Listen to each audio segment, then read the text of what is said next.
M. Félix Tshisekedi Tshilombo n'a jamais organisé le symbolique défilé militaire dédié à la commémoration du 30 juin, fête de notre indépendance. C'est bien l'expression du mépris débordant qu'il nourrit contre l'armée nationale.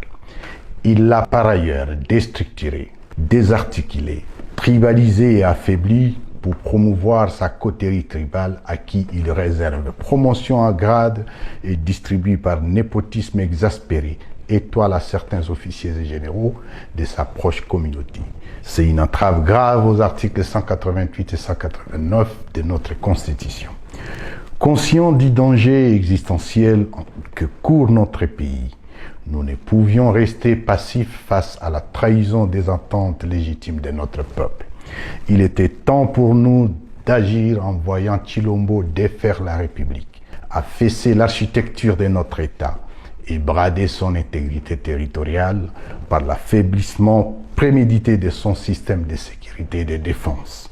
Il est donc urgent d'agir pour mettre fin à ces régimes cancérigènes, obstacles au progrès de notre nation. Il est temps de briser la peur et de l'affronter. Nous devons résister à ces régimes de frappeurs, des voleurs, des détourneurs et des menteurs attitrés qui écrasent notre peuple. M. Tshilombo a trahi la nation. Il a trahi notre constitution.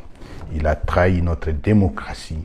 Il a trahi notre peuple. Cet homme a conclu des accords alambiqués, à l'insu et au préjudice de la nation. C'est le cas du partenariat fumeux avec l'armée du Burundi et certains pays de la SADC, ainsi que l'utilisation comme supplétif des forces génocidaires FDLR.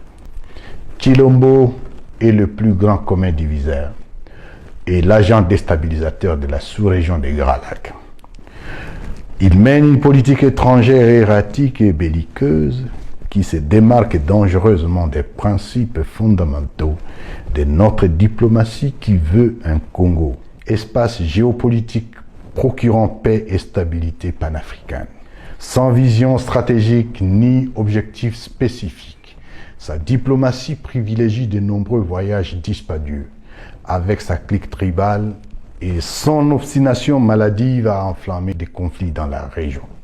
La République démocratique du Congo se classe au 164e rang sur 174 pays selon l'indice du capital humain 2020. Plus de 25 millions de Congolais sont exposés à l'insécurité alimentaire et à la crise d'urgence, dont environ 6 millions en Ituri, au nord et sud Kivu. Ce pouvoir est patrimonialisé autour d'un chef qui se veut roi du Congo, entouré de sa mère, de ses frères, de ses cousins et de ses amis, sans compter la pseudo-union sacrée, son nouveau clan élargi au partage du gâteau Congo. Désormais, en République démocratique du Congo, ce sont des personnes insignifiantes et insensées qui occupent les devants de la scène au nom d'une écurie mafieuse. Seule cette oligarchie tribalo-mafieuse peut manger, boire, se soigner, se loger et vivre luxueusement au détriment du peuple qui, lui, manque de tout. Nous n'avons qu'une seule solution, le mettre hors d'état de nuire. C'est la demande sociale congolaise aujourd'hui. La lutte engagée doit être efficace, générale et totale. Il est vrai que mener cette lutte à partir des zones non encore libérées vous expose à la prison, l'exil ou à la mort. Prenez le courage pour votre pays. Personne d'autre ne le fera pour vous.